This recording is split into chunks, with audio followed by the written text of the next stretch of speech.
In a world where most people watch movies and then forget about them, these brave heroes join forces to watch them again and then talk about them. Join them in their epic journey as they go back in time, a decade and beyond, to revisit and break down films from a vast array of genres.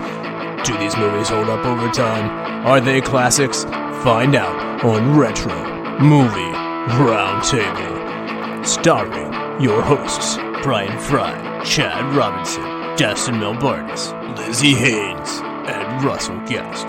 Coming now to headphones in your ears.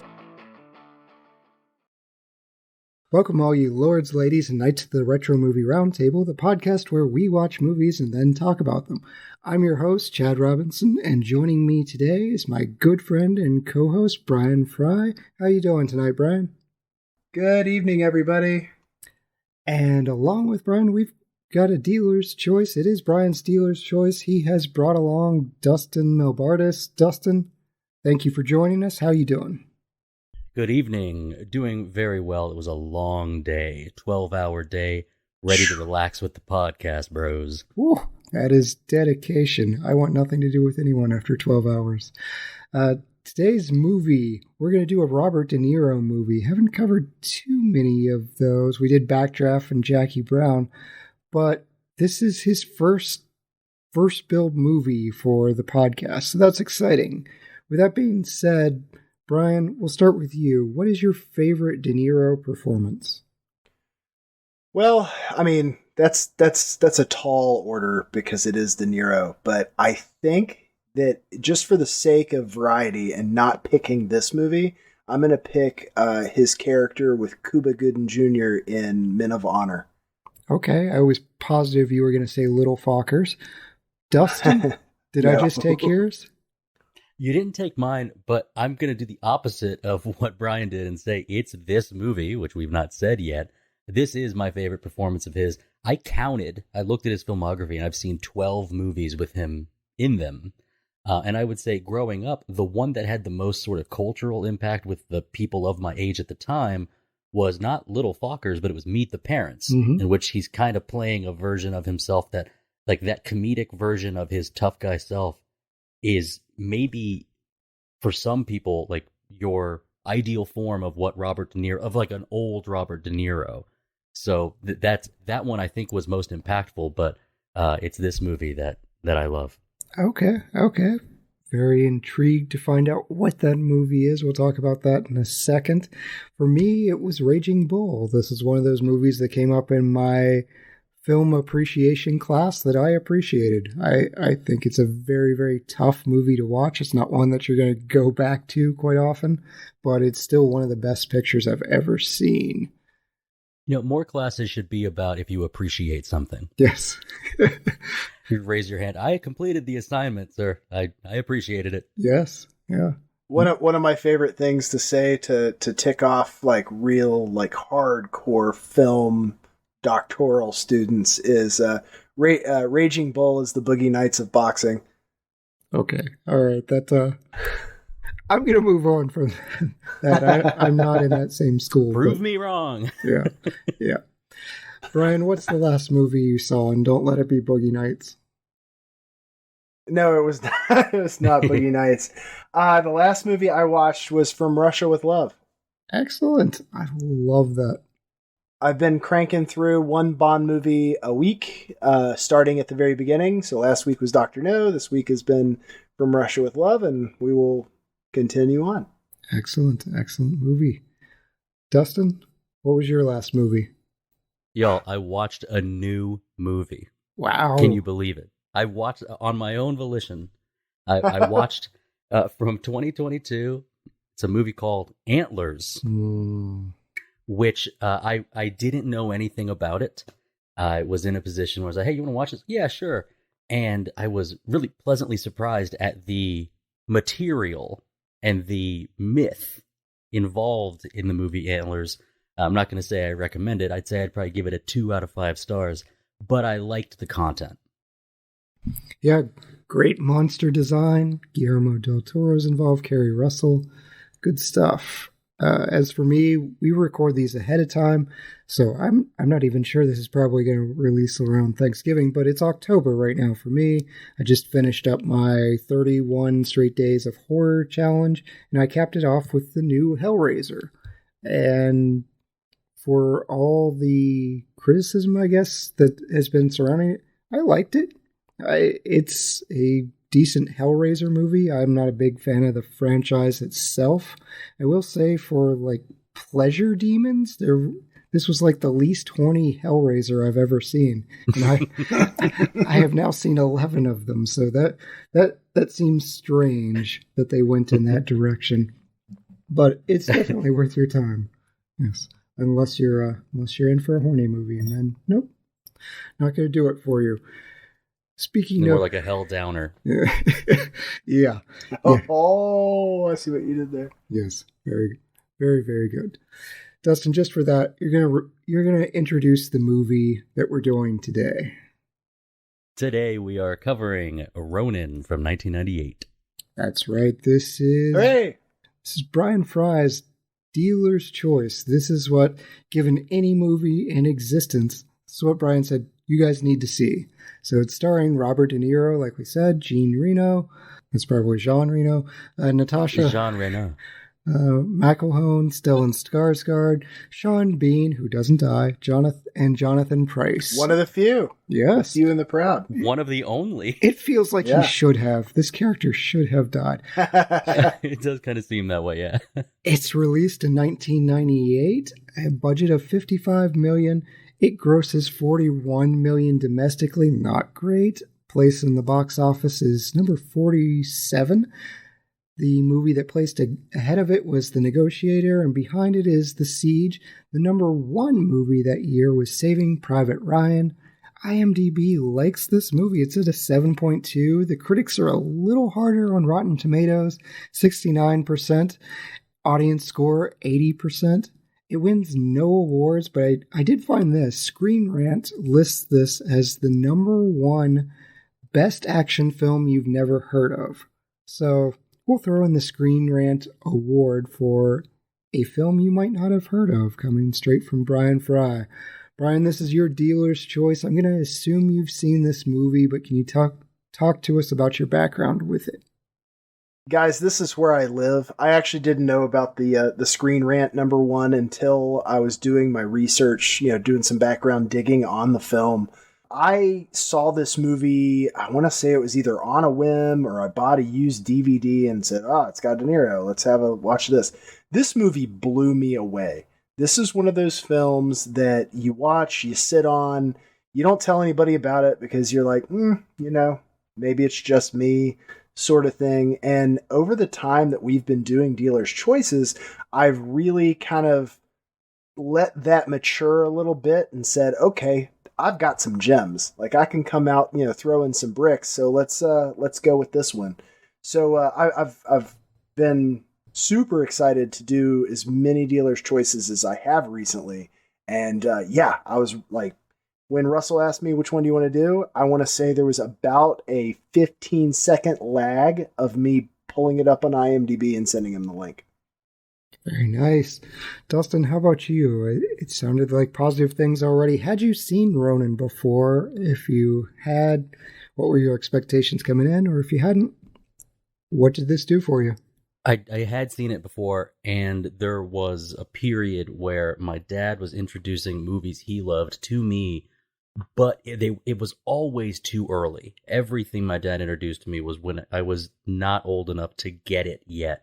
And I think he maybe just thought that I was a bright kid and I would pick up on some of the nuance of something, but like geopolitical type of forces don't work for, we'll say, an 11-year-old the same way. So I was really excited that this came back up because, Heat and Ronin and some of these movies from the late 90s don't hit the same way when you're a little boy. So I was super excited about this one, and I was glad to sort of, as I've said before, get the opportunity to lend like the critical eye to it and dig in a little more.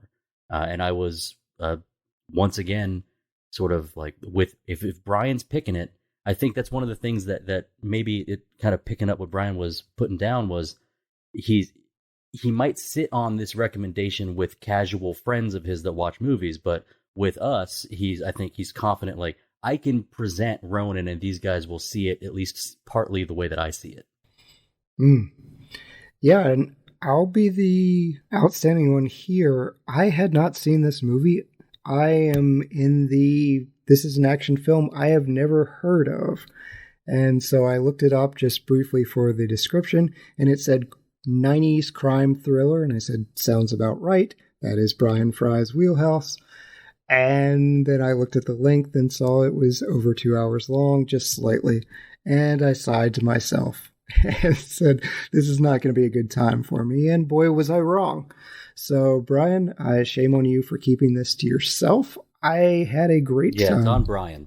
It is. I did not keep this to myself because I am not a selfish jerk. I told like 3 people upon immediately seeing this. Said, hey, do you enjoy Jason Bourne and the Bourne Identity and series like that? If you do, go see this obscure movie from the 90s. And everyone's like, I've never heard of it. Well, Robert De Niro's in it. Go see it. Whether or not... It is very aptly ranked for action movies you've never heard of. Like, when I read that, I was like, yep, that's... I mean, I'm happy they got number 1. Honestly, I mean, Screen Rant has some fairly prestigious lists. So when I found out that it was number 1 on that, I was like, I'm doing the little goalpost thing here. I'm like, that's absolutely correct. Praise. I'll also say, from a length perspective, this movie has never felt 2 hours to me. No, it didn't.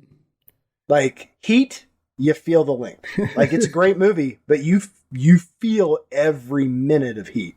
This movie goes down quick. Like, this is not something that you're not going to feel labored watching this film. This is not Master and Commander from earlier in this year, Bryan.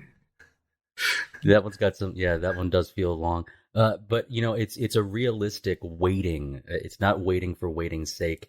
It's not building tension artificially. The things that take time to plan or to discuss from our main characters. I think I can't say Jean Reno's name like Jean Reno anymore. I think I'm just going to call him Gene Reno from now on. Yeah, you're welcome. I am from West Virginia. That's his name. His name is Gene Reno. Gene Reno, starring at the Ultralux Casino, singing tonight at 11 p.m. It's Gene Reno. Yeah, Jean Reno, great actor. Can't pronounce your name. You can come on the podcast and yell at me. That's fine. But there's an amount of time they take to deliver the lines they need to, and to, as far as filmmaking goes, like, think about what their next step is that all seems both urgent and not too lengthy for the amount of time it takes.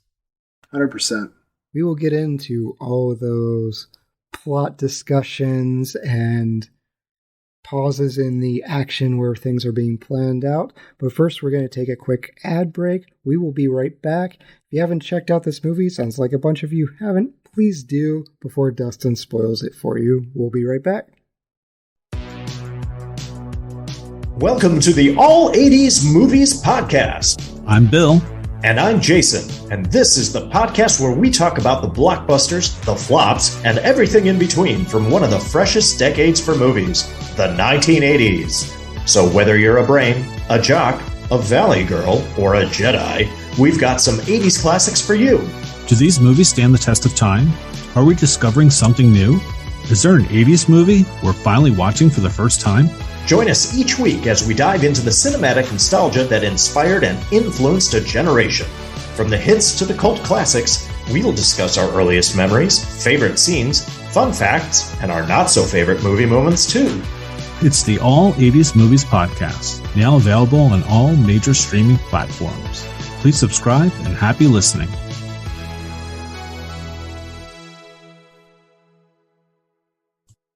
And we're back.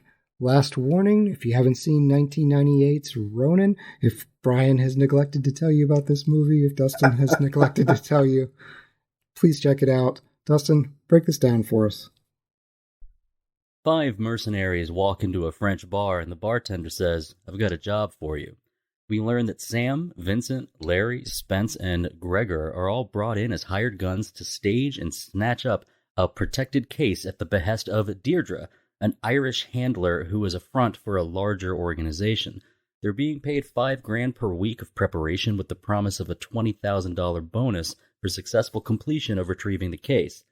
But we learn through Sam's questioning that they are involved with much larger organizations and very serious players.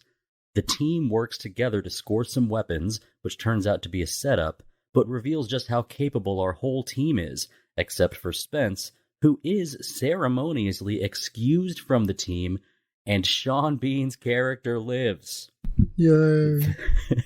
The crew stakes out a villa and a hotel where the job is supposed to occur, and sparks fly between Sam and Deirdre. The plan to ambush the target and retrieve the case seems successful until they are betrayed by Gregor, who then attempts to work solo toward receiving a larger payout from the Russians. Bullets fly and relationships unravel as Deirdre and her superior, Sinn Féin IRA agent Seamus, capture Gregor, while Vincent and Sam continue to track down the case. A final agreement to meet at the Russian Ice Capades, or whatever that was, to make the exchange results in Gregor's deal being rejected, Gregor's head gaining a new and unhelpful deadly hole, Russian star figure skater being sniped, IRA leader getting plugged by Vincent, Deirdre fleeing away from danger, Russian mafioso McKay being tagged, and Sam and Vincent surviving the encounter. Lucky to have their lives and a new friendship, though in the mercenary world, you never know who's going to end up on the other side of the battle lines, and these wandering agents without masters continue on toward their separate futures. Excellent. And you kind of referenced where they get this name in the end part, the 47 Ronin. They tell this story incorrectly, might I add, because in the movie they say, hey, all 47 Ronin commit seppuku. 46 actually did. One goes on for another mission, and he's later pardoned. So not everyone died. They got that wrong. That being said, we've got... That was Keanu Reeves, by the way. He yes. was the last one. Yes. Yeah. He is also immortal, so he actually could have been. He was the one. Yes. He was the one. That's Jet Li. Now we're getting all kind of confused. Oh, no. There's so many Jet Lis in that movie. Yes. We do have an ensemble team, as Dustin addressed in Ronin. I want to spend some time on the team members first and foremost. Did you guys like the time that we spent? And we spent a lot of time with the team for Sam, Vincent, Deirdre, Larry, Gregor, Spence. Who was standing out to you, and who did you want more from? Bryan? I don't know how the cast got through the promos for this movie. This was an extraordinarily poorly handled. If you've ever seen the previews for this movie, they cheese it up. They make it look like just a run-of-the-mill action movie. It is woefully not. This is French Connection-esque. You know, we've heard Bourne Identity thrown around a little bit. It definitely has that wonderful, completely European flair to it. Mm-hmm. That, you know, with a lot of Bond movies, you jump sets. You know, you have stuff happening all these different places. This has a very uniquely and believably European feel to it, and that's one of the things I love so much about it. But I don't know how you cast this many people at that time. You've got Stellan Skarsgård, not too far out of like Hunt for Red October. You got Jean Reno, and this is in the ballpark of The Professional. You've got Robert De Niro just throwing bricks left and right with his career. And I mean that in a good way, not bricks as in like bad thing. Like he's throwing not like Russell fists. Westbrook bricks. Yeah, he's throwing fists, not doing knockouts with all of his movies. So you've got all these people that are fantastic at what they're doing right now, and then this movie just very quietly just goes unnoticed. And I completely blame the publicists for this. Like they did a horrible job publicizing this film. Mm. Well, these guys are part of a team, and we get to see them working together as a team. That's you are brought together with them quickly, and the filming of how there's tension and uncertainty quickly you're given, and this is by design, that you learn that Vincent and Sam start to get along pretty quickly. I think it might have just been like the exchange of a pack of cigarettes or something, but Yep. they begin to trust each other pretty quickly. Sean Bean's character, Spence, is very clearly the one who's loosest canonist. Like he's not as experienced, we learn later, but his brash attitude is a little different. Both Larry and Gregor are quite calculated, and I think it's within maybe 15 or 20 minutes you get a situation where none of these guys are only their specialty, like other heist movies might sometimes put the crew together. They are all professionals in their own right, and they can adapt. And I believe Deirdre says, like, as part of the plan, you're not going to know exactly what we're going to do. You're going to need to improvise. And all of them just kind of nod their heads like, yeah, we're going to need to. Your question about, do you like seeing them work together as a team? It's hard to say that you need more, but you'd want more maybe of that first third of the movie where there's still a team before the plans begin to unravel. Yeah, the case exchange under the bridge is a very tense and interesting scene because they're all just trying to figure each other out. You get Spence, who's, to your point, he's really inexperienced. He's like, yeah, I'll go into the dark tunnel where all the guys are waiting for me with a block car, as Sam keeps going, I wouldn't go in there. You don't want to go in there. Yeah. Yes, there's no protection there. Why are you going to go in there? Yeah. And it turns out there is a sniper. I love how, I mean, there are several cool characters in this film, but Jean Reno's, I'm being paid to go in there. Yes. The dialogue in this film does such a great job executing those lines without them being cheesy. Yeah. Yeah, there's a lot of humor. That's such an awesome line that I mean, like I said, everything here is very subtle. I think the subtlety of this movie is its true gem because nothing is done in this film that's ham-handed. To Dustin's point, they're not exactly pigeonholed in these roles, but as they're going through and kind of introducing the people, it's like, okay, Spence is the weapons guy, Larry is the driver, Gregor is our tech guy, Sam and Vincent seem like they're the ones that are actually going to shoot you. The muscle. Yes, and Deirdre is the brains behind it all. And it breaks down pretty badly from there because they all get thrown into different roles. Larry winds up in a firefight. Spence, we find out, is faking it. I love the example of draw it again when Sam's asking him to draw out the ambush again. And he's just like, you're an idiot. Gets exposed. You want to teach us about an ambush? I just ambushed you with a coffee cup. Yeah. Yeah, and I was determined that Spence would show back up. Like, he's going to show back up.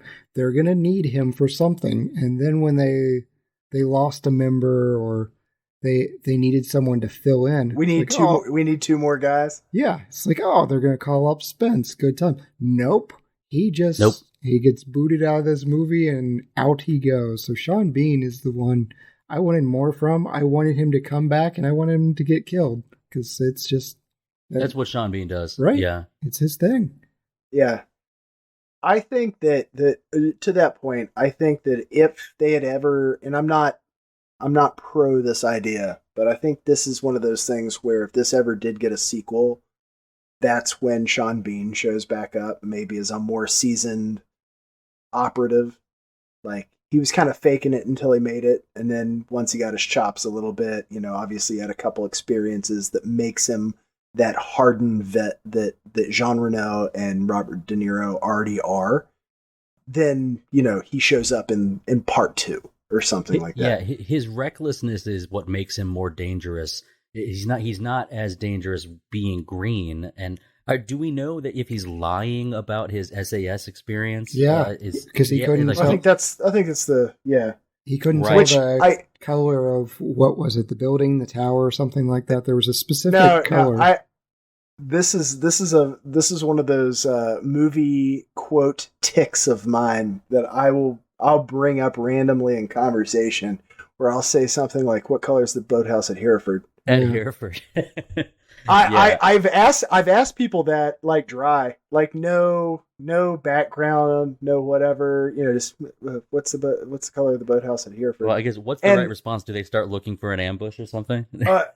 Well, it's something I looked up once upon a time. There are actually 2 boathouses in Hereford, so, but it's not about the answer. It's about, do you recognize this or not? And if you do, we're friends. It's one of those, do we just become best friends? Yeah. Well, so, we as an audience are Hereford? shown that he's not handling the situation like a professional. He's cheering after they get away. I mean, he's got a couple lines. Yeah, and then he also gets sick. And so this is something that the other professionals must notice, and it's Sam's character who not only notices but sort of sets him up. And during that scene is when all of them who are worthy of this world and have been successful in this world without being a poser must have recognized it, but they're not the same take charge guy like Sam was to expose him and then essentially get him out the team. Probably no real ill will. It's just like your presence makes it more dangerous for all of us. What, you're trying to save your skin? Yeah, I like it. My body's inside it. Yes. Yeah, and Sam susses all of that out, even with Gregor, where he just looks at him and then knocks over the coffee cup, and Gregor just reflexes, grabs it immediately, and he looks over. Oh, I got you. And it's subtle, but not how he figures everyone out in this movie. And you have him do the initial, how far can I push these people? What can they actually do?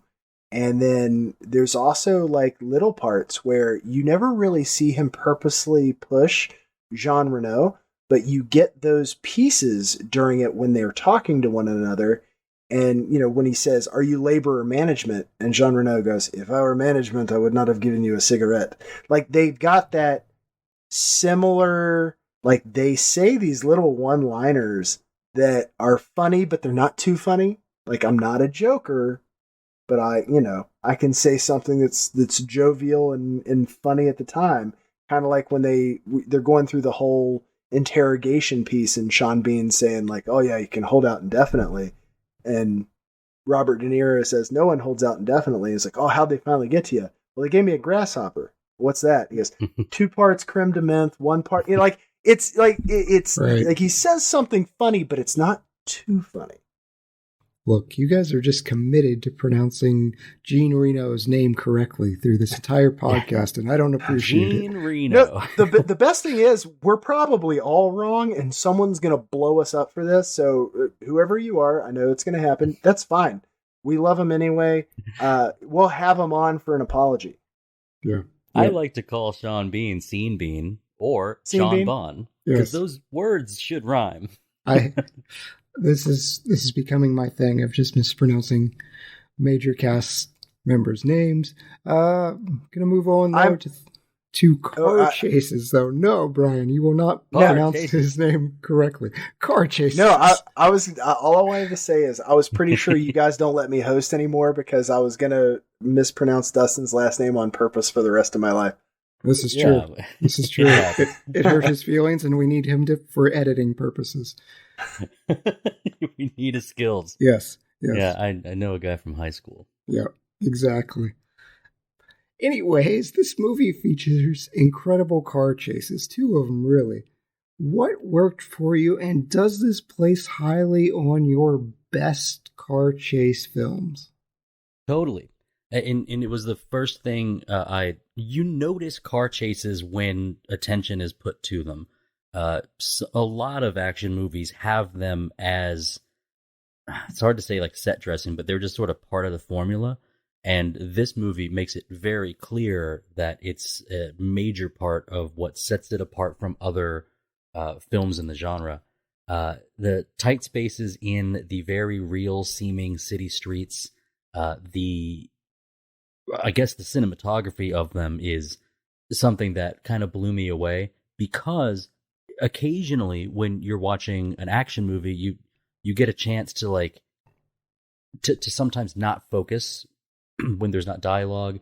But the car chases and the acting of the people inside the cars as the chasing is happening really, really kind of keeps your attention. I rewound them a couple of times for this most recent watch through, just to see some fun stuff, particularly the when Larry comes blasting out of that sort of curve where he's in hiding for the initial plan and immediately like takes out one of the accompanying cars.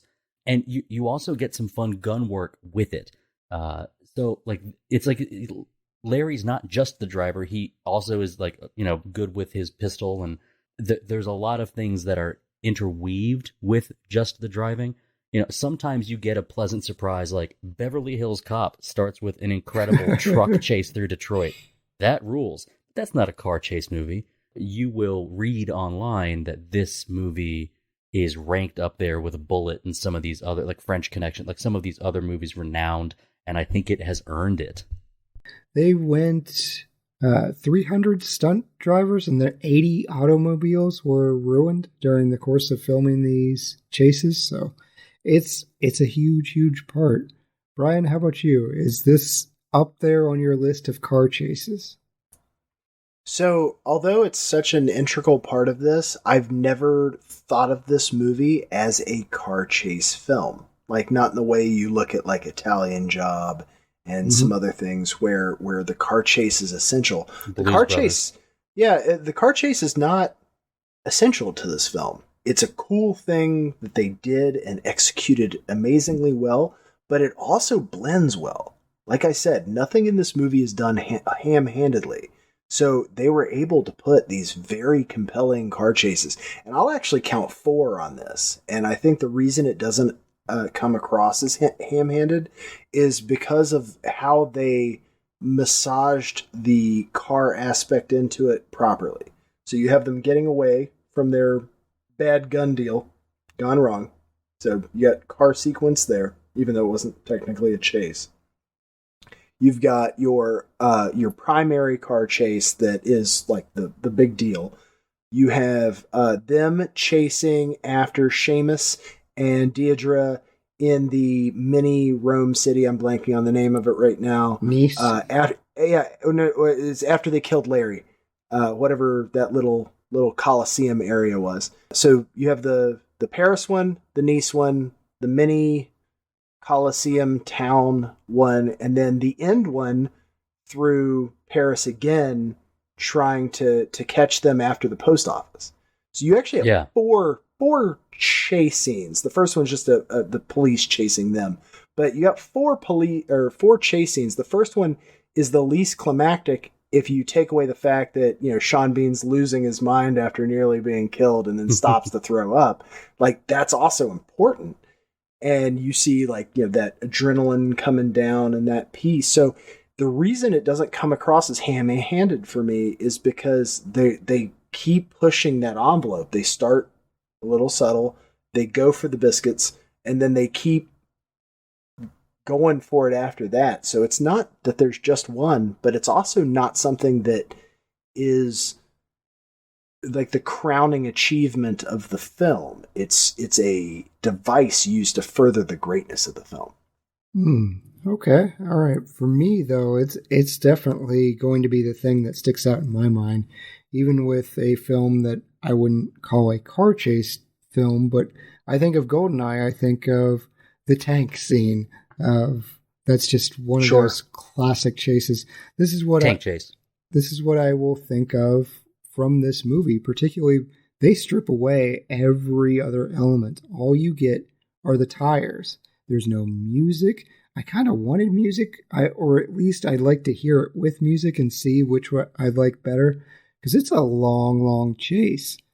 The wrong way in the tunnel, man, that had me just kind of white-knuckled. And even those thin alleyways, everyone's dodging. They don't go the Bullet, or it's French Connection with the baby carriage. They don't go to that extreme, but a lot of civilians almost got taken out. They do get taken out. A lot of civilians die in this movie. Yeah, they did get taken out in the tunnel.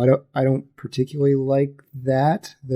Our heroes actually caused one of those deaths, and that kind of ruined a bit for me, but I will say the most unrealistic part, Deirdre's driving a BMW and she consistently uses her turn signals during that entire chase. And it just took me right out. It's like, they're not equipped with turn signals. I will also say this on that piece. I don't know if it was just the angle of the camera with how European cars are, but it seemed like everyone was constantly flashing their headlights. Yes. And I'm not sure if I ever really gave enough credence to that happening. Like, it makes sense for the people going the correct way to be like, hey, you're going the wrong way, flash your headlights. But it also seemed like the cars that they were using, it's almost like in the filming of this, we started driving down the wrong way of the street, and to let people know that we were doing it, we were flashing our headlights too. Right.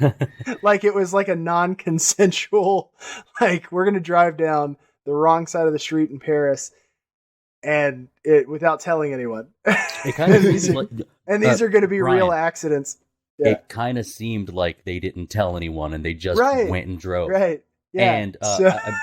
And God, what you said about like everyone's kind of bobbing and weaving. I'm sitting there on my couch and I do the thing where I move, like I kind of tilt to the left or the right. Like, you if it's gonna get clipped, it's gonna clip the mirror or something. I gotta dodge out of the way, like you're playing a first-person shooter or something. Yep.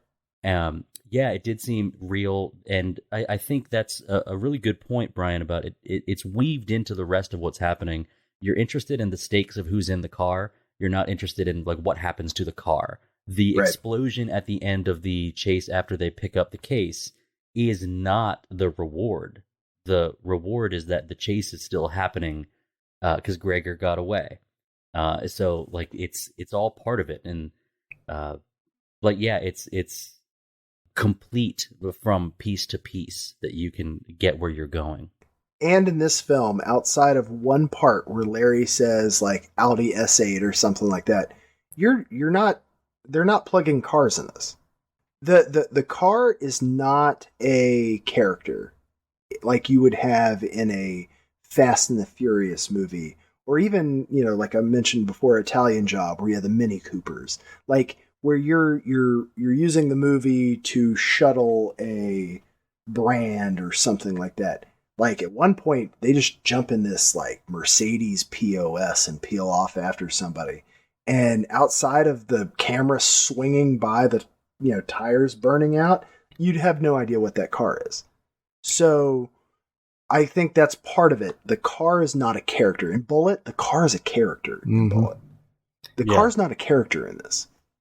Well, I think all of these guys are operators in their own right. So there's times when, when Deirdre's driving, when Sam is driving, when Vincent is driving. I think Vincent pulls off like an S-turn. Like you get stuff. Like all of these people are capable of handling themselves when the stuff hits the fan. Sometimes you gotta, extricate. You've got to get out somehow, and so you see how they're all capable. It feels like this mercenary world, like you're continued to be immersed in it because they can handle themselves in so many ways. I do appreciate that Skipp Sudduth, who plays Larry, he actually insisted on doing his own driving, but John Frankenheimer, who let him do it to his credit, said, "You better not let me see brake lights." So they're whoa, they're actually swinging around here. What a great aye, sir. Right. That's a little intimidating. So this movie has a MacGuffin. Dustin talked about it. It's our silver briefcase. We've covered some famous MacGuffins in previous episodes, probably most notably the Ark of the Covenant. We never find out what's in this briefcase. Are you guys like Brad Pitt wanting to know what's in the box? Or are you okay just never finding out? We never find out. I mean, I dig it. I at what point in this movie did you need to know? When several people have died and we execute a world champion skating. The attainment is the purpose of this movie. It's I hate to use this quote, but I absolutely love it. It's probably the only good part of this movie, but it's the quote from the Riddler in Batman Forever when Nicole Kidman says, "My name's Chase Meridian," and he says, "And what a fine pursuit you must be." Mm. Like that line is chocolate. Gosh, I love that line. And that's this movie. The pursuit. It's the pursuit. And okay, it's we amazing. got there. Okay, that's why you said that quote. Okay, sure. like everything is about it. I mean, of course it is, but it's also, that's the delicacy of it, is the dogged determination to see it through to the end. I'm being paid to get this case. Right. We don't need to know what's in the case. We're not on a need-to-know basis. Okay, and then he starts asking the questions. What is it going to explode? Is it going to be chained to some dude's stupid bloke's wrist? Because if it is, then my rates just went up. We're going to need $100,000, and that's for all of us. Like the pursuit, like what you're describing, is so important to why they're doing it. But aside from just, I need the details to make my job safer, so I can take my money and go. That's it. Mm-hmm. There is no world-saving device inside. There's no key for the GoldenEye satellite. Like it doesn't really matter. I do like that we don't know what's in there. That's okay. Learning what was in there would probably cheapen it for me. It's fine. I don't think it's some genius device. Sometimes people say, "Oh, it's part of the intrigue." I think it's just, these are people here to do a job. And for the money. Job is to retrieve for the money. Yes. And they use subtle lines throughout the film to say, you know why I'm here. Now, granted, the Robert De Niro piece has a twist at the end, but everybody else is there for the paycheck. Like that's. Well, I do want to say it's at the end. I mentioned the word geopolitical earlier, where I believe in the end we have some type of political healing between Northern Ireland and like England. That like it's because of this. Of Seamus dying, and because of this, the actions, there's actually like a greater positive thing for the world as far as nations. I don't know if we needed it. What we care about are the Ronin. We care about the mercenaries, the people who are involved. And if I had not known from the radio while they're sitting in the restaurant or the bar that there was some type of positive, greater thing involved, wouldn't have mattered to me. It was this particular story in a world where there are militaries and there are larger forces. This was just about this one job that went awry and how the actors panned out. Man, you guys would make much better mercenaries than I would, because I need to know what's in this. You need to know? I'm sitting there thinking, what's something that could be useful to both the Irish and the Russians? And why is this, like, the level of infamy and exposure by killing a multi-time, they said 3, the actual skater that played Natascha in this film was a 4-time world's champion. Killing her with a sniper bullet is not, that's going to raise all the alarms. So what on earth is worth risking this much attention, this body count? I need to know. I would like to believe that it is the keys to the GoldenEye satellite. It might have been. It might have been. Well, but it's the interesting thing here is, like, Seamus wants it, but the thing is, Sinn Féin was a predominantly communist organization. They got a lot of their arms from Russia.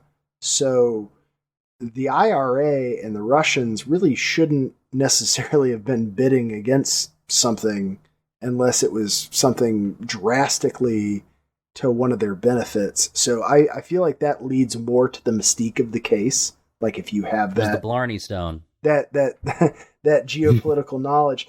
But I also think, and this is how I'll defend Sam's piece in the end, is it explains the different level that he is on, that he spent this entire movie with his own agenda, but also holding together this team aimed at not actually getting what the dangerous item is, but getting the dangerous person involved with its acquisition. And it added so much more mystique to the characters with the addition of the man in the wheelchair. Yes. which is a requirement for Dustin and I to have some wheelchair reference in our film. Yes. We don't Like, get to see this man. No. But we know he's going fast and out of control. Right, and probably fighting someone. Up and down stairs. Bryan, It has become our calling card. One of my absolute favorite interactions in this film is Sam and Gregor, where he asks him, where did you get this job? And he goes, from a man who doesn't work so well. And he says, the man in the wheelchair, how did he get that way? And he was like, I believe that was back in your neck in the woods, back in the late unpleasantness. And what a great word to describe the Cold War to two ex-Cold War, unpleasantness. The late unpleasantness. Like, I was like, God, that's like the way that they show these operatives have a history of being operatives so subtly, but so even laymen would be like, okay, there's clearly a thing here. Gosh, like there's so much subtlety to this film. I love it. You took the words right out of my mouth. I had wanted to mention that these people know each other. And it's not just your main team that knows each other. And I kind of referenced it in my plot summaries that the other people on the other side, you know some of them too. Where I think Gene Reno says to one of the guys that he's fighting, he says, wait, how do we know each other? And Gene says, Vienna. Yeah, we remember that. And so there's like a professional courtesy, an honor among thieves in a way. That like, oh, we understand. These aren't just like bodyguards that you got off of the thrift store rack. All of these operatives have a history. They likely used to have allegiances, but now it's just, I've got all these skills and how do I use them? Well, I guess it's going to be with this team, with this one ex-KGB guy, and this, that's my lot right now. And that's the only way, like, my allegiance to how this mission goes off is how I continue to work using these skills and these skills alone. Bryan, you had mentioned the ending for this film, and John Frankenheimer, he filmed 2 additional endings. And so in the first, we've got Deirdre. She's waiting on the stairs right by that little cafe that Sam and Vincent are meeting at. And she decides against going in, walks up the stairs. As she goes to get into her car, IRA men drag her into a van, call her a traitor, and it's implied that she's killed. And Sam and Vincent are unaware of the abduction. They finish their conversation and they depart. The audiences hated that ending, didn't want to see Deirdre die, but Frankenheimer really thought it worked. His second ending, he had Deirdre walk up to her car after Sam and Vincent leave. And the ending was also rejected because they said it verged on being too Hollywood. It hinted at the sequel that you guys said, we don't really need. So Frankenheimer, he just said, you know what, the audience is always right. With the amount of investment in this movie, you kind of have to listen to your audience. Do you like either one of these endings better, or maybe a hybrid than the one we get where Deirdre just disappears? I'll talk about this a little bit more later, but there is a part of me that just wants to walk around Montmartre at night all the time because of this movie, like in a trench coat. There's a mystique to this film. It started with it and it ended with it, and I liked that wraparound conclusion because I mean you're in France basically the whole film. So I think they could have left more strings unattached at the end of it, just to nothing like this has a clean ending. Like when you have this many players involved, when you have, this much at stake, like Sam in the end, no matter what his attraction to Deirdre was, they both knew what they were getting into.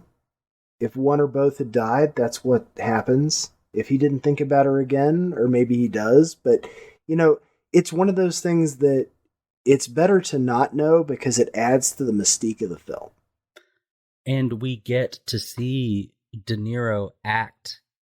We get to, with a longing of, and part of it is the scene, and part of it is when he's leaving, getting into the car with his other contact. He's looking around. Yeah. Maybe one last chance. Is she there? And I've mentioned before that I think romantic love doesn't have a place in a lot of movies. I found it actually as a positive here because it was so little of it. You have to think that these people don't have time for love or attraction in their world. And we get a tad, we get a bit of it. And I wouldn't want to see, at the end of the rainbow, there she is, Truman Show-esque. Oh, definitely not. Yeah, 100%. We don't want that. And so would any of the other two options, like seeing the IRA and drag her into a car to get black-sided or worse? No, I don't really want that either. I think leaving it ambiguous was as good as it could get, unless you just happen to get maybe 30 seconds of Spence breaking under torture, and you see that it's actually Deirdre interrogating him.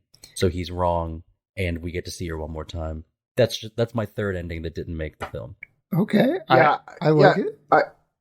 It is more about leaving the movie where you found it. Like, the job is done, and you still at the end of the film, you're like, okay, so Sam was CIA through the whole thing. Okay, yeah. Maybe. Yeah, he's after someone. He never left, is what he said. Right. But I'm going to object to something that Dustin said, because as the host that constantly gets put on the rom-com episodes and the just not even romantic comedy, just straight romance episodes, I do want Deirdre walking through that door at the end. You guys say we don't need it. I need it. I am this simple American audience that wants the happy ending. I think this would knock it way, way down in Brian's book, because you've got to have a little darkness in your movie of, I don't want things to work out. I want horrible things to happen. Maybe you. It's how the world works, man. Brian may be rooting for that van. He's like, yeah, abduct her, kill her. No, I don't want her that dead. One. I don't want her dead.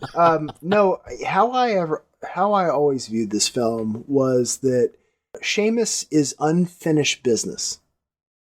I always viewed Sam as a defunct CIA officer who, the one that got away with Seamus, and, he's been bouncing around doing whatever he had to do to win, and then he recognized his chance to fix a past mistake, to get the one that never got away. Yeah.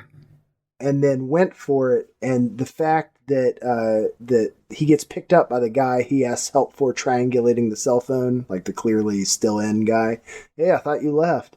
Whatever. And him getting picked up is the one that came in from the cold. It was his recompense. It was, I finally finished that job that got me dismissed in the first place. Yeah, and he gets to knock off a Bond villain. Yeah, right. So, and get help from another one.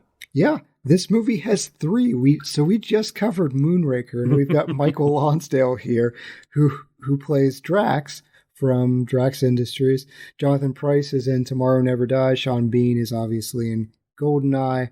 So we have a convergence of Bond villains, and only one is actually villainous. I feel like that's Jonathan Pryce's lot in life, is you're going to be the bad guy. Mm-hmm. That's just... And you're bad. Loved him as the, what is he, the Sparrow, the High Sparrow? Yes. Mm-hmm. Oh, yeah. Anytime, see, and that's the best thing, is that, like, when I had watched it as a boy, I didn't know Jonathan Pryce's other work. So coming back to it and just be like, there he is. Right. Now look at this guy. And he could have surprised me that he wasn't actually Northern Irish. Both him and Natascha McElhone are, like, they had accent coaches, and they sounded so right. That must be heartbreaking to our North Irish actors who are trying to make it in the biz, if other great actors can do your accent, but they seemed so real. And it feels like their history and their working together had weight, like that they were real there. And last thing about Jonathan Pryce, I think Tomorrow Never Dies is actually really good. I like that one. Oh, yeah, I do too. I think it's the second best Pierce Brosnan one. And we've got some cool henchmen in that one too. Yeah, it's a good one. And Michelle Yeoh, Everything Everywhere All at Once. A great movie. So she's still killing it years later. I couldn't find any alternate casting for this movie, which tells me they got their people. And what a great cast. We've talked about it. The only thing that I saw as like alternate or extra casting was Ron Jeremy was involved with this film. He had a small part that was cut. And given what we know about Ron Jeremy, I mean, we knew back then. He didn't have a small part.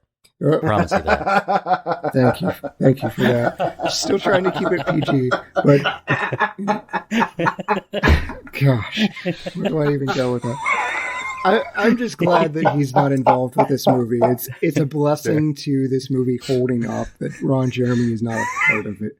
So that's good. And Katarina Witt, who plays Natascha Kirilova, the skater. She actually had 4 worlds, not 3. So she took a little bit of humility. Maybe they just thought 4 was too big of a brag, so her character only has 3. Right. Like in the movie world, it's impossible to say that here's this swimmer that's got 21 medals. Right. Like, no, that guy did that. Our producer here is Frank Mancuso Jr., director John Frankenheimer. He has done quite a bit of these intrigue-type films. Bird of Alcatraz, Manchurian Candidate, 7 Days in May, The Train, Seconds, Grand Prix, does French Connection 2, which I was unaware there was a second one. Black Sunday as well, Year of the Gun, does Ronin Reindeer Games. He's won 4 Emmy Awards, 3 consecutive in the 90s for directing television movies. So he is very, very busy. This is his wheelhouse. Bryan, I'll start with you. Are you familiar with a lot of his filmography? I'll be honest, other than Manchurian, I'm kind of out here. I really enjoyed Island of Dr. Moreau. I didn't actually know that French Connection had a sequel until you mentioned it. I'm a big fan of Manchurian Candidate. He seems to be one of those directors that probably would have been bigger if he hadn't been kind of pigeonholed in a way. Like, I was looking through his cinematography and I was just kind of like, it looks like he'd do something good and then he'd get put onto a script that could have made somebody if the script wasn't crap.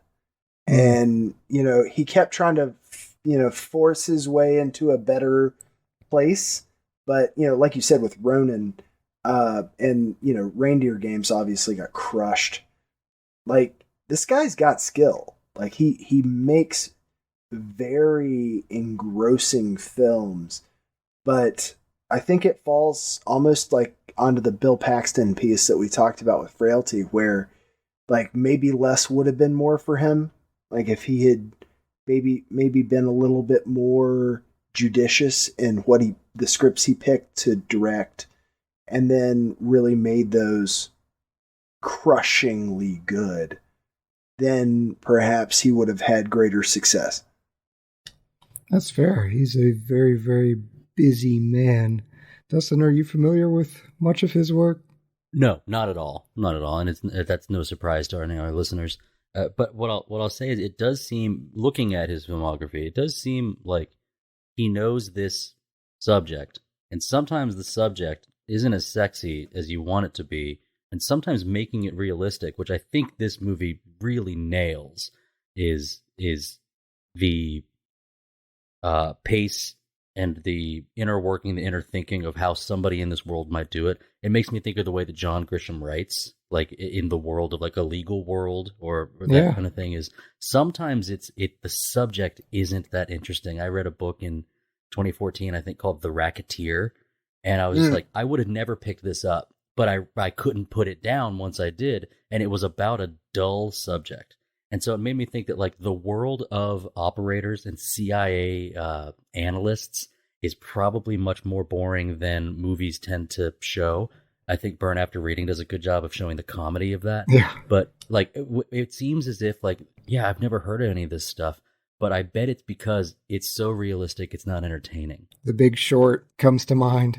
Big Short, yeah. So and it's rough to say. I mean, I'm not trying to slam the guy, but I'll tell you, I look at some of these and I think, I wonder if they would be entertaining to watch if you just are in the right mindset. Like if you're a dad, you like Master and Commander, but you have to know like what you're getting into. So like if you have watched Ronin and you know that what he gets right, then maybe you look at something called 99 and 44, 100% dead and say, all right, let's go for it. And it might be trash, but you don't know based on the director's like, expertise in the subject. It might be like, oh, that was, I think people said about Ronin, it's almost got a documentary feel. It seems so real. So maybe that's something we would find in his other films. That was definitely stylistic on his part. He shot everything with wide-angle lenses. He avoided bright colors. All the props were mute colors. No extras were allowed to wear anything bright. So, yeah, I think documentary is the right... It almost seems to fit right in with some of the 70s grittiness type shots. I think to some extent he's attempting to mimic the bullets of the world with his car chases and other Manchurian Candidate comes to mind. But yeah. Yeah, the movie doesn't look like it was made in 98. No. You say, like, what did it come behind? I think it was like Rush Hour. Talk about bright and brash and bold. Like that. An American. To think those movies came out in the same year, you wouldn't be able to tell. The drab tone of this movie is a strange comfort if you like this kind of stuff. And I found comforted by like it's gloomy and rainy, and maybe it's not, but yeah, I noticed there weren't any bright yellow or red dresses or pink hats. This seems right, and we're in France. It still just seems like, oh, this is the seedy world. The day that like it's like the opposite of It's Always Sunny in Hollywood. It's the world's like this a lot of the times. It reminded me of The Conversation. Brian, I think you were on that episode with me. It reminded me a lot of how that movie felt, which is a great, great movie. Check it out. Gene Hackman is amazing in it. That was a lot of fun. But Brian, you were going to say something? My wife will completely call me out on this if you ever ask her about it. But my first time in Europe was in Paris. And we were out one night and she was like, why do you like being out, at night in these places so much? Now, granted, Paris is beautiful by night, but I was just like, I don't know, I'm having some like Ronin love right here. Like, cool. Just like we did Montmartre and everything, and the church at Sacre-Cœur and stuff like that. And there, like, so much of my desire to be in that area came from film I have seen where they use that as a vehicle to push plot, and you're like, I'm here. You go to the Guggenheim and you're like, I want to have a shootout here. I need to have a shootout here right now. This movie's better than the International. Yes, it is. Yes, sorry, Brian. Well, these were both Brian picks. They're both my picks. So, yes. but I will say the similarity between the two of them is they both have a very distinctively European vibe to how they're filmed. And I appreciate that. I do think it adds to the mystique of the film on having these very, ultra realistic areas where they film and that low light, that drab European Cold War feel to it. Like I'll even go the opposite direction and say something where they go super sepia tone for the entire film with something like The Good Shepherd with Matt Damon. Actually, Robert De Niro's in that too. But you have, the other end of the color wheel, but they still go for that drab, quiet, secretive look to the film. Yeah. Specifically because we're talking about Cold War spies. Cold War spies, and we only get our sort of point of view from the operative or the criminal, against the law side, this movie did a great job of avoiding the a third group or a different side of law enforcement or Interpol, someone tracking them down, sniffing out their progress. We didn't need it. So glad it's not there. Sometimes that's fun to have the inspector that's on the case, and maybe there's a history between somebody on the team and whoever's tracking them down. That's fun for a different movie. We didn't need it. We just need the rough and tumble operators. An example of where they did it right was Mission Impossible Ghost Recon. Or Ghost Protocol. A 2012 movie. No, wait, 2011. So I'm trying to plug our episode next week. So you've seen it? Chad? Yes. Nice try. Failure. Yes, way to screw up that, just like Frye keeps messing up Gene Reno's name. So we're going to be friends. Gene Reno. He's going to like me better. Yep. This movie, we've talked a little bit about the stunts. There's a body count of 34, which that seems high. I think maybe we're just assuming one or two people in each of those cars that blew up or flipped over. There's quite a bit going on. Talked about a little bit about how many stunt drivers were employed, 300 for the final chase scene, which I was kind of wondering about that. None of this are models or anything like that. They wanted practical effects, so these are people wrecking all over the place. And they actually employed a Formula One driver, Jean-Pierre Jarier was our Formula One driver. Dude sounds like a fancy sparkling water. Yes. Next. I nailed that. I got some blackberry flavored earlier tonight. Yeah. So, given all of that, did the stunt stand out to you guys? I'm sure it did during the chase scene. What did you like here? Practical effects, I think we always gush about. There was not a single Michael Bay car flips over in an explosion. There had to be one. There was one. There was a flip, but it was a really well done No, one. It wasn't. You know the flip I'm talking about. Yeah. There was a flip, but it wasn't the Michael Bay flip. Yeah, it was not the Michael Bay flip. It did explode eventually, though. And they didn't do anything twice. That's true. I feel like with a lot of these, they'll use the same cinematic explosion more than once. I'm sorry, people, you can't see me. I'm doing hand motions here, but I do feel like there's some overuse of the same charges. And this was like we talked about when we're on the edge of our seat, moving a little bit, dodging out of danger while we're safe at home. Yeah, that whole last chase scene, the entire time, every time I watch that, the entire time I'm thinking, even if you're a seasoned operator, you have to have at least a little bit in the back of your mind, this is the time that I'm going to zig when they zag. I thought they would speed up the film. This wasn't sped up film. They said occasionally they would use 22 frames and shoot it instead of shooting it at 20 frames. Occasionally they had to do it. But I was certain there's a lot of films. We just came off of Moonraker, where Venice had a 5-knot limit, so you can't exactly take speedboats through Venice canals. And they obviously sped up the film. It's painfully obvious. Here, surely they're going at 30 miles per hour and we've sped this up. Nope. I'm with you, Brian. No matter how much experience driving head on into traffic and trying to remember, okay, this one left, this one right, this one straight. Eventually I'm going to get confused and bad things. Well, and then I started thinking, what if the genius is you literally straddle that middle line and just expect everybody to go off to the left and the right? You have to expect there's at least one dude just super deep into his Beatles song, just rocking out, and then, oh no, there's a guy heading right for me. Sooner than later, someone's going to left when you left.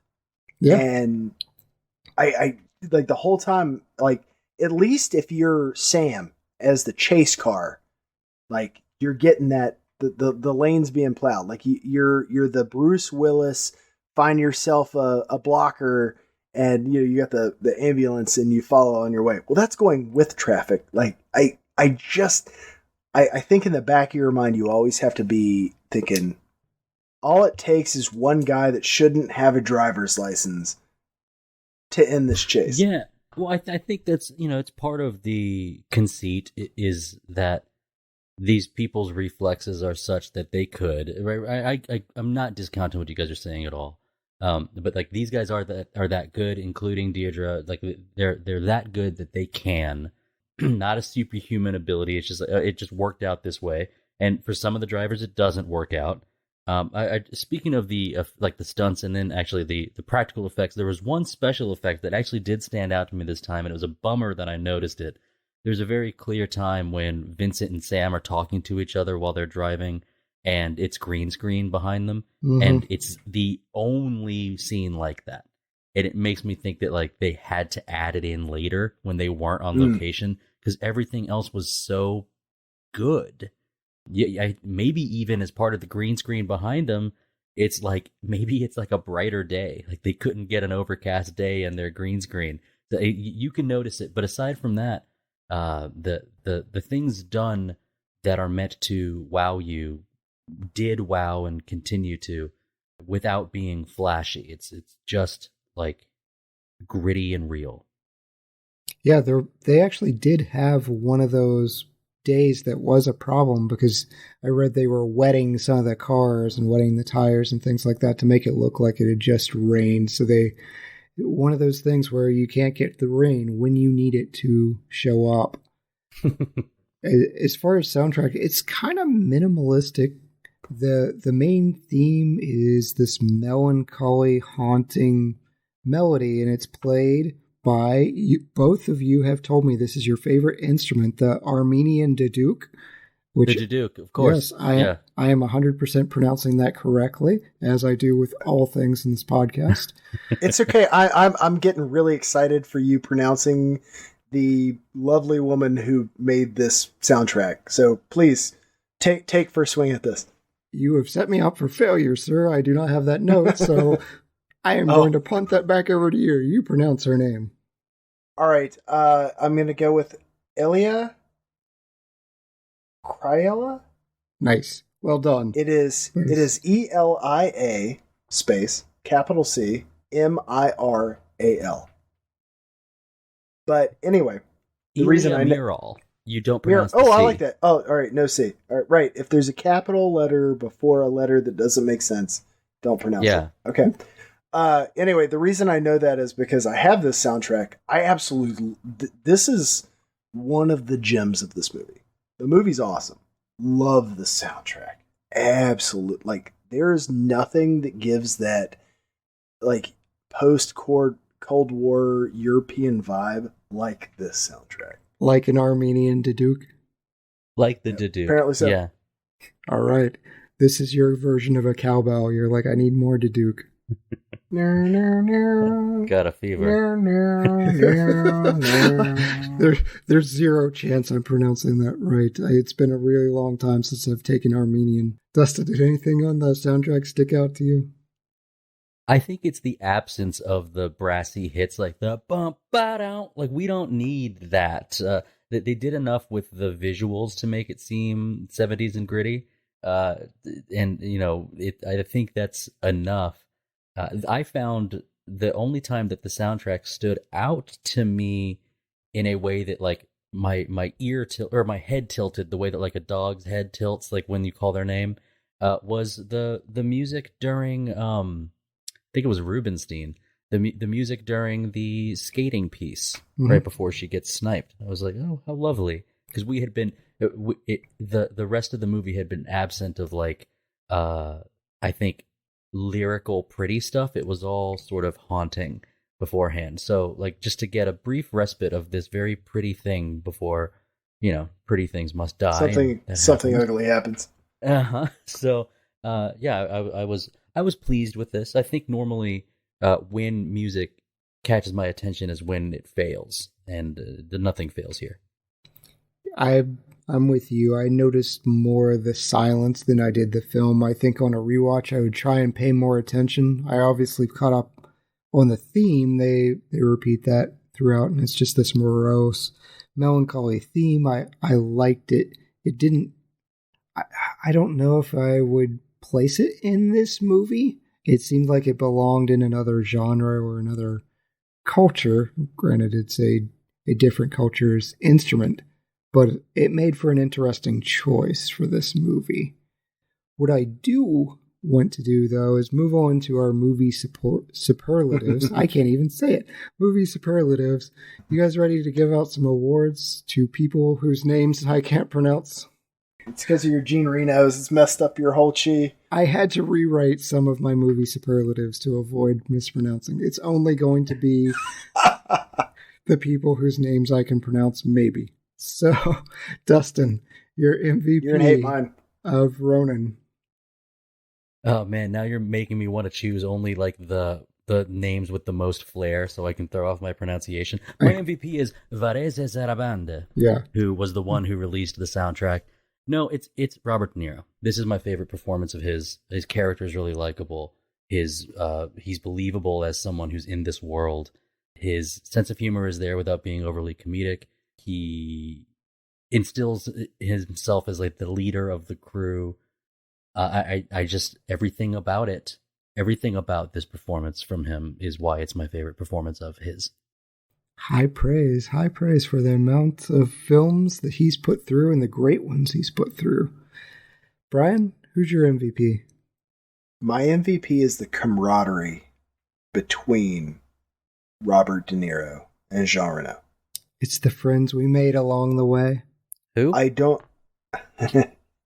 I refuse. I abjectly refuse.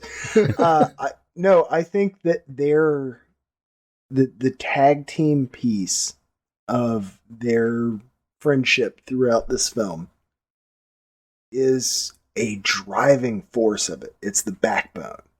You have all of this other deceit, and you even have points where each of their counterparts are questioning, do you really trust this person? People from their past saying, is this really important to you? And that's the one thing that stays true and consistent. And I really feel like the movie falls apart without that backbone. I agree. I'm going to take it one step backwards, though, and give that credit to our director. I think when everything works this well, especially when I looked at it like a 2-hour attention span, I don't have it. It flew by. You were right, Brian. This is not a movie you feel. I had a great time throughout the entire ride, and he nails that camaraderie that I need to care about these individuals, that I need to drive this movie, and I need that suspicion as well. So I think John Frankenheimer did a wonderful job, so kudos to our director here. Dustin, who's your best supporting actor? Gene Reno. I really like this guy and everything. Our Mission Impossible. I've actually teased. I think I might want to do The Professional, or Leon the Professional, as one of my dealer's choices later on. But like this guy has the it factor in every movie he's in, and I can't stop loving the intrigue he adds. Something about his line delivery, if it weren't Gene Reno doing it, then I don't think it would matter as much. And he's not a bruiser in this movie. He's smoother than I thought he would be. So it's him all the way. I could gush longer, but it's Jean Reno. Excellent choice. Poorly pronounced. Brian, who's your best? I actually have the exact same thing, but I want to expound upon this a little bit. The brilliance of this guy's acting is the fact that he's not known for a lot of things. Like, if you go on IMDb, 2 of his top 4 billed things are The Professional and this. And this being such a, Ronin being such a low-key thing, he's in Alex Cross, which was big. He was in 22 Bullets. He was in, he does a lot of, I'm not going to sugarcoat it. He does a lot of B-movie action stuff too. But, he was in Hotel Rwanda. So it's one of those things that Godzilla, even though it was the bad one. Like, it's one of those guys, Krieger in Mission Impossible. Like, this guy has those chops. I love seeing him and stuff. Usually, if I see him build, I'm like, sign me up. Yeah, go for it. Yeah, a lot of those movies, Hotel Rwanda is one that I'm not going to go out and be like, oh, you need to watch Hotel Rwanda. But if you do, it's a fantastic movie that you'll probably never want to see again. So that's sure. Leon the Professional, I kind of feel the same way, especially with there are different cuts out there that make it worse than what I first saw. For me, I'm going to go with Stellan Skarsgård. Stellan Skarsgård. Yes, Stellan Skarsgård. You're making that up. Yeah. Stellan Skarsgård as Gregor. I like a good bad guy, and I'll be honest, just seeing Stellan Skarsgård makes my spidey senses tingle. I'm like, I'm pretty suspicious of you from the get-go. But you know what? His turn was still very enjoyable. It's like, of course you betrayed them, you little weasel. And a capable weasel. Yes. Oh, very capable weasel. Very capable. Yep. Yeah. So that whole sequence where he's like, I'll show you what kind of dangerous world we're in. And he's like, Eamon, he's like, what are you doing? Making a point. Yeah. Yeah, jeez. I was convinced from the beginning. I was like, he's going to shoot that kid. He's going to shoot that kid. Like, please believe him. He's Stellan Skarsgård. He's going to shoot that kid. So, yeah. Where did that come from? I should have made you strip. Like, just... He's a good bad guy. He's a great bad guy. He is. Right? I want my weapon settings set to 0. Dustin, who's your hidden gem? Well, I had a bunch that I was trying to pull from, and I think it's actually early when the instruction is given, like, just tell Vincent what it is that you need. And it's when Larry is asking for, like, a fast car with good handling, like, so the Audi Series 8 or something. Mm-hmm. And then it's as the scene shifts away from them talking to the table, he comes up with something secondary. He goes, oh, I'll actually need a replacement because what it comes with, like, it can't handle the pressure or the torque. Like, he's going into detail about why he needs specifically what he needs. And I think it's always fun to listen to or to watch someone who's good at what they do be good at what they do. So this guy who's asking for a very specific thing it gives you the mindset that, oh, these guys are professionals at what they're doing. And so that's my hidden gem there. Oh man, I just took that as he was being kind of an immature tool. Like, I need this car because he immediately goes, I need the nitrous. Just like, oh gosh. I think it's one of those things, like, if this were Fast and the Furious, it'd be like, this dude sucks. But because it's I took it as, this is a very precise type of measurements here that I need. And if it weren't for this, then I can't accomplish at the level that we're all going to be safe. Yeah, I was on board later. It's just when I was first introduced, like, I'm going to hate this dude. And it turns out he actually... Oh, yeah. Yeah.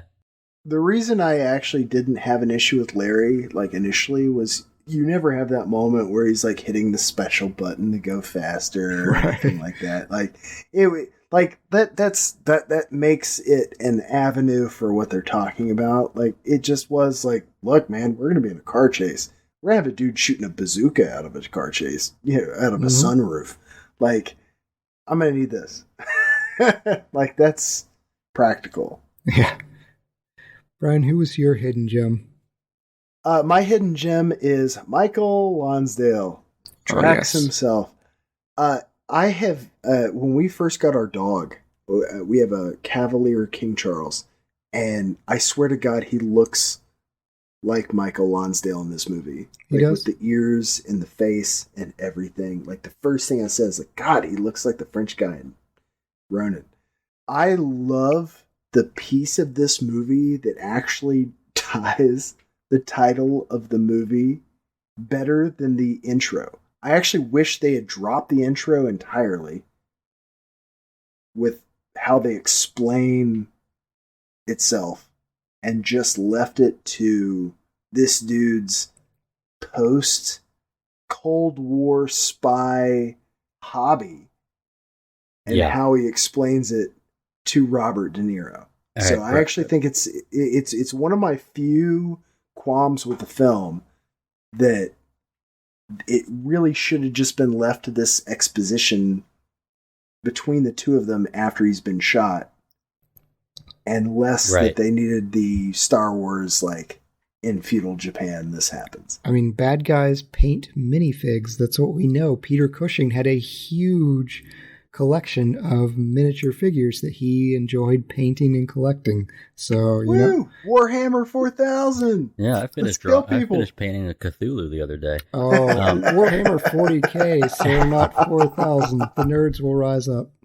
I gotta say, I'm with you here, Brian. Is that that would have been a better intro?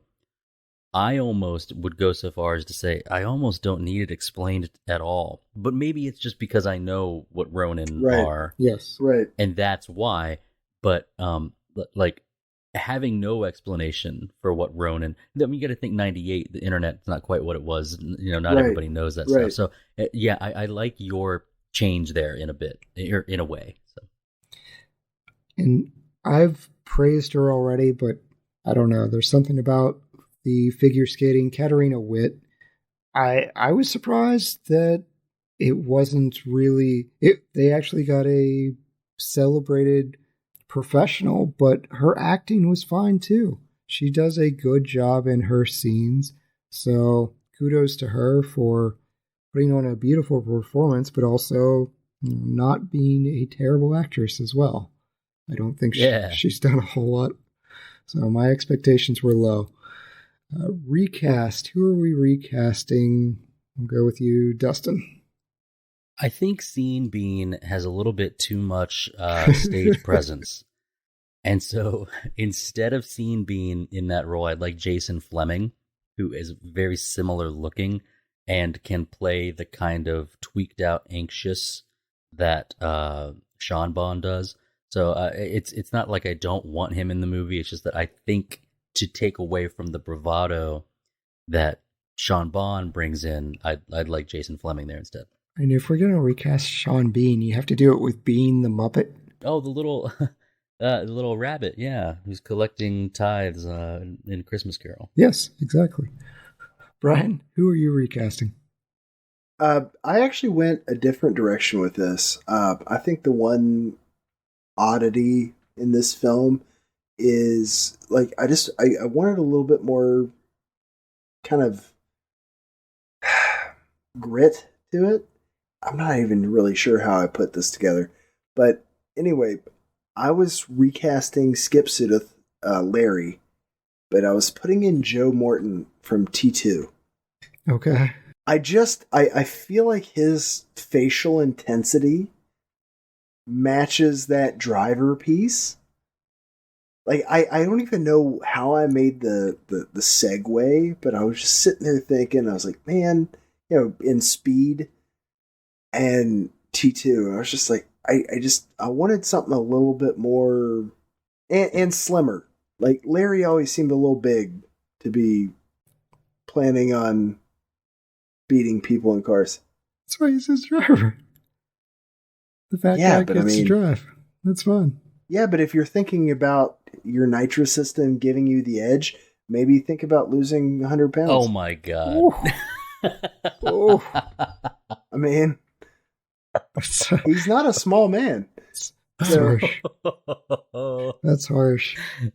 Hey man, really funny. If I'm going to go with a quote from Antitrust here. In the tech company, you're a 1 or a 0. You're alive or dead. I'm telling you, if your job is... Look at Jason Statham in The Transporter, man. He's weighing every part of his car. Do you think he's not weighing himself? I looked at Jason Statham in Crank, and yeah, he wasn't doing much weighing at all unless it was cocaine. Well, that in that movie, he was only have to keep his heart beating. Yes. He doesn't have to keep his car going.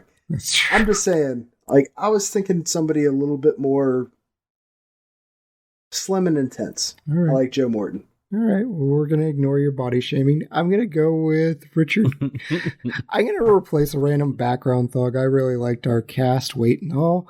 But I want Richard. I said Michael Lonsdale. Lonsdale, he's a large man. How am I getting crap for this? Now we're taking shots at Michael Lonsdale. But yeah, I want Richard Keel in here. I want him reunited with Michael Lonsdale. Yes. So put him as one of the background thugs. We get Jaws. We get Drax. It's goofy. It's stupid. It's a throwaway. Brian is very angry with me. I don't care. It's my recast. You can have your slim, beautiful cast. I'm going to have my giant men and my fat drivers. All I'm saying is in the car, weight matters. In the car, weight matters. You have your Ryan Gosling's driving, and I will. He was an embryo. Richard Keel on a scooter. He was an embryo in this movie. All right, best shot, Dustin. Okay, I think this is when Gregor catches the mess kit coffee cup before it hits the ground, because they do change like the perspective of it, like almost from ground level, and you see that he catches the cup really millimeters before it even clangs on the ground. And I thought that was a sort of a turning point that, oh, this guy's good. And you see what Sam is doing, testing him in a way. And I thought that shot was impactful for storytelling. Yeah, it sets you on high alert of this guy right away. Mm-hmm. Brian, what's your best shot? Down the steps in Momar. I love that shot of him going down the steps in the trench coat. I feel like it set the tone for the whole movie. Okay, all right. Did you get a trench coat when you were visiting? I don't actually own a trench coat, but I will say I kind of want one for this scenario piece. Like if I'm ever going to be a spook, 98. I'll need that trench coat. That was high fashion in 98. For me, it was right before the scenes that Dustin was talking about. There's a great shot of the van that's driving up to this compound, and it is just slamming down rain to meet the rest of the team. And I'm always for the scenery setting the tone. It's like, oh, you're going to get into this van, and then they do, and it's the stark, dreary, where are we going? What are we going to do? So I really like that shot and that setup. Best scene, Dustin. It's Sam cementing his role as a leader among the mercenaries when he's continuing to press what's in the case, and then proceeds to, well, we'll need a lot more money. It's also the scene where he does end up pressing Spence with the coffee cup ambush. I just thought this was like kind of an accelerant to his role in the crew. And it showed that Deirdre could be spoken to in that way and did respond. Her response was to turn away and to make a call, but it showed that she was a human being and was able to be in a way like manipulated, which is something a CIA analyst should be able to do. So it was a cool scene for me. Yeah, he's the only one asking the right questions during all of this. So yeah, he's doing a great job getting that intel. Brian, what's your best scene? I actually like Jean-Pierre and Sam's conversation over his model. I think that, like I said earlier, I think you don't need the opening piece. I think you could have left it all to that. And his point saying, revenge was a piece of the 47 Ronin. That's kind of feeds into my theory about Sam having this thing left undone. And he says, well, that I can agree with. And he goes, and afterwards they all kill themselves. And he's like, that I don't care. Right. So I really liked their quid pro quo on that. And I especially like the line where he says, in the end of the day, we're likely to be punished for our kindnesses. And he's like, I'm not going to hurt you. Like, there's a piece where you as a wolf can suss out another alpha wolf and realize that, yeah, you've got dogs. You've been a player and whatnot. This man is skilled enough to kill you. So help him anyway. You're helping a friend. So there's an understanding there that happens. And Sam picks up on it immediately, saying, like, you have nothing to fear from me. So I really enjoyed that interchange. The great dialogue at the end that you're talking about with Jean-Pierre and Sam of, they chose honor, they chose myth, they chose wrong. It's like Sam's just response to that. Like, they chose wrong. Yep. But they got the story wrong because one of them didn't. My best scene for me is comedic. The tourist scene with Sam and Deirdre, the little things Sam is doing, it feels very authentic to a spy or a special agent. And seeing all these little traps and booby traps that he's making, he puts a sign against the luggage. He gets pays the guy to take it. Yeah. Takes pictures of him and Deirdre in the background, making sure to get the case and how many people are around it. It was fun. It was light, but it also had stakes to it. So I enjoyed seeing Sam show off his skills in another setting, because we'd seen what Dustin was talking about as well, his kind of hard analytics versus this, where it's almost out having fun, and you actually get to see Deirdre smile, which I think was the only time in this movie that she is smiling. She's faking it. She's smiling.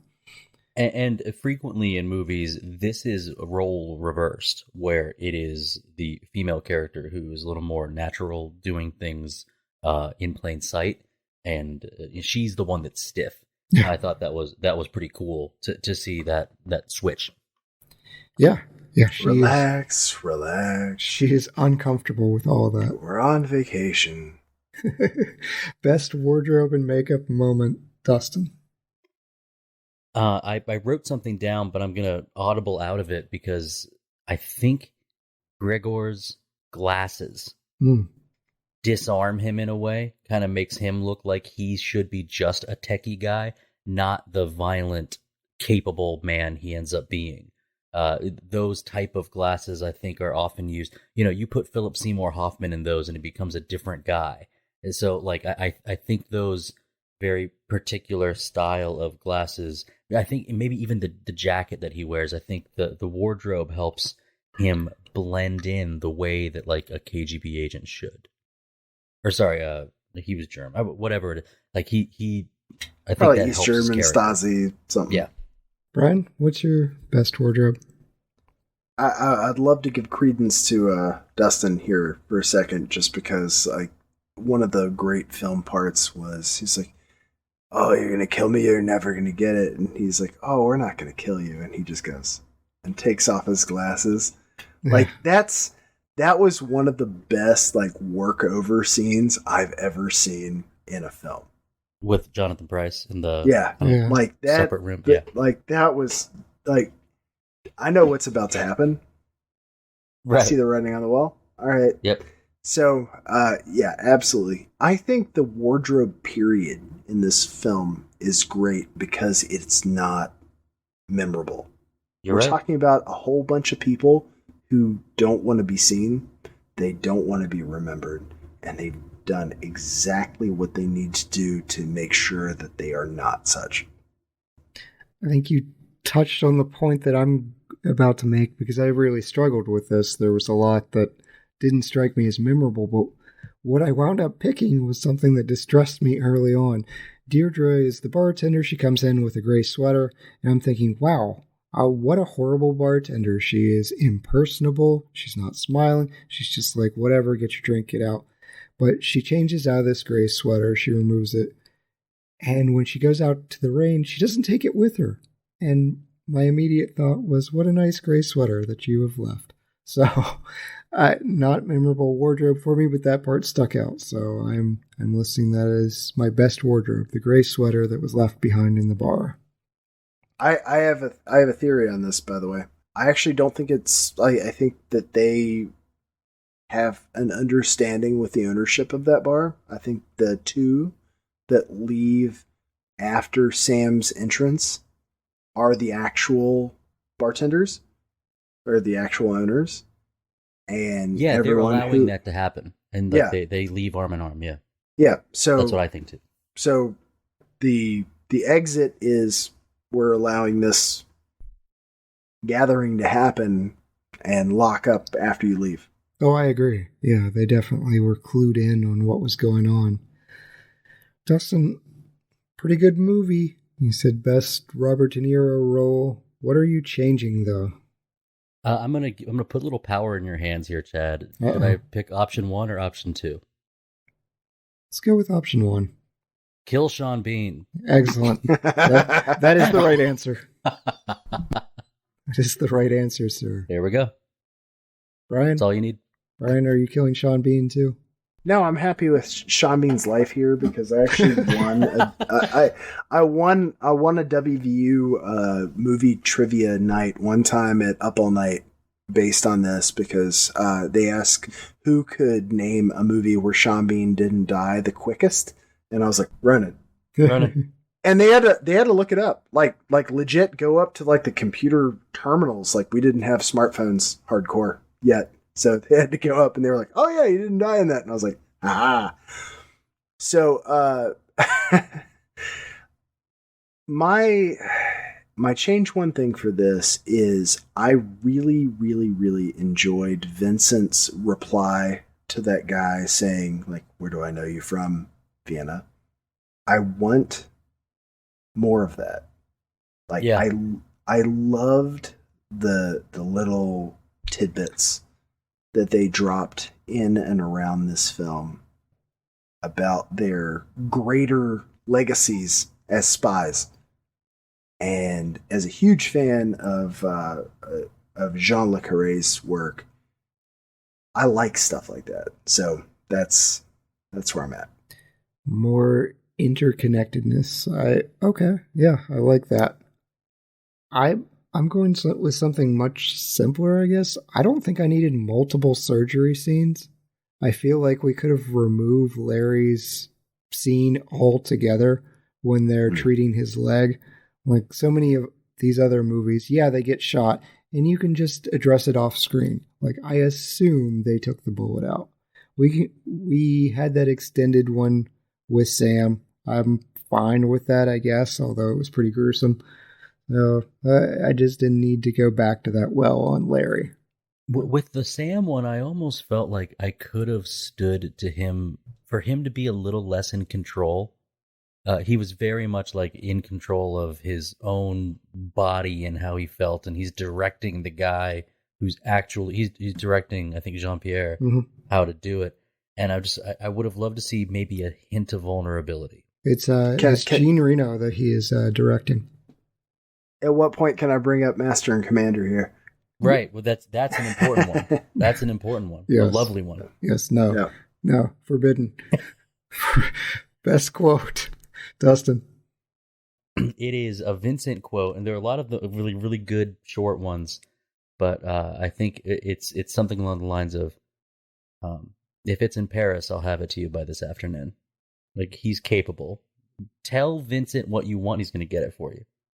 So somebody says some random things like, "I'll have it for you this afternoon." And you believe him, and you don't know the character yet, but you believe him. Excellent, Brian. What's your best quote? I'm going Sean Bean on this. Almost a bit of raspberry jam back there. Almost a bit of raspberry jam, eh? Like his got the swag, losing, kept the money. Job well done. Job well done. Back. Job well. Like his losing his mind was probably one of the biggest like exclamation points of this film. Yeah, I'm definitely using that line. A bit of a raspberry jam back there. There's a raspberry jam. Like that's going to be relevant for me. Bryan took mine, but I did have a backup quote, and it comes from Sam. He says, "Of course I'm afraid. You think I'm reluctant because I'm happy?" It's just a fantastic quote coming from grumpy Robert De Niro. Yeah, he's being real. Yeah. Yeah. Yeah, he's not this fearless action star. He repeatedly says, "I'm afraid, I'm concerned, I'm not happy, I don't want to do this." So, yeah, I think that lends a little character to him. All right. We have come to the end of our show with our ratings and recommendations. Dustin, we will start with you. Your rating 0 to 5 stars, half-star increments. What are you giving 1998's Ronin? I mentioned this term earlier, and I'm going to use it again. This is a drab comfort movie. The intrigue and the world of these analysts and operatives and people that know each other, the absence of like any type of like saving grace or like inspector on their case. I think when I first watched it and rewatch it, it's something I could watch all the time. If it comes on TV, I would watch it more. Of course, I love Gene Reno, but I do think the plot has some confusing twists to it. There are times when I look at a movie, and I mentioned Beverly Hills Cop earlier, where it's like, what's our bad guy doing again? Art dealer who's like importing illegal Deutschmarks. Sometimes things just don't make a ton of sense. We don't know what the box is. That's a good thing. But we also don't know, like you mentioned, like why do the Irish and the Russians want this? We have a scene that ends up with a beautiful ice skating champion getting shot as collateral. Some of that stuff just doesn't really make that much sense to me. Even though I like this movie, I think I'm going higher than middle of the road with 3.5 as a drab comfort. Bryan, this is your dealer's choice. 0 to 5 stars. What are you giving 98's Ronin? I think this is a solid 4-star movie. It definitely deserved better than it got. And it's one of those films that, this is a watch anytime film for me. Like if I'm bored, I know it's on Amazon, and I'll be like, hey Alexa, play Ronin. Yeah, I'm right there with you on 4 stars. I thoroughly enjoyed this movie. I've happily passed it on to other people, and I'm going to continue doing that. It just reminded me of the best parts of the Bourne trilogy, and I'm just thrilled that you chose this for us, Bryan. I know there's a lot of don't choose movies from the 90s, don't choose obscure movies from the 90s, which is like Bryan's wheelhouse. Whatever, bro. That rules. This is Bryan's comfort food, is obscure from the 90s. And then he knew the secret when both of us are on. You got to have a guy in a wheelchair. Yes. You got to have a guy in a wheelchair. Yep. So it was great. Speaking of which, enjoyed it. If we ever do Red Dragon, I want in on that. Yep. All right. Make it happen. We do not have a movie for next time. Dustin spoiled it incorrectly. We are going to do the top 10 movies of 2012, celebrating that 10-year mark for us. So, 2012 won't be one of them. Yeah, 2012 was correct. This was a terrible year in cinema. I'm just gonna spoil that for everyone. Well, it's hard coming up with this list. I'll say I probably could. I could tell you 20 movies that I liked. It was very easy to come up with a top 10. Yeah. Like there are movies in there where I'm like, well, I like that movie, but I'm not gonna put it in my top 10. We're getting to the point, for me, we're getting to a point to where like the big blockbuster hits are making it into my top 10 because my normal indie stuff, my despair stuff, my dark stuff isn't cutting it. Hey, Piranha 3 Double D almost made the cut for me. Like that's Ron Jeremy in that one too. But I got to tell you, every single year, there's one movie. There's one movie that would end up being my dealer's choice that I'm like, no one's ever seen this, and I'm gonna put like every year. Yep. I've got one per year. So that's what you've got to look forward to, dear listeners. So thank you, all the lords and ladies, knights of the Retro Movie Roundtable. We invite you to reach out to us. We want to hear from you. We've been getting a lot of communication on Facebook, which is great. Subscribe, rate, review us on iTunes, Spotify, Stitcher, wherever you get your podcasts. Follow us on Twitter at movie_retro. Email us at retromovieroundtable@yahoo.com. Producing and providing this podcast is fun, but it's not free, so we invite you to support the show at our Patreon page, patreon.com/retromovieroundtable. Any contribution is much appreciated and will go towards making the show better for you, the listeners. As always, thank you for listening, be good to each other, and watch more movies. Brian? A desk is a dangerous place from which to watch the world.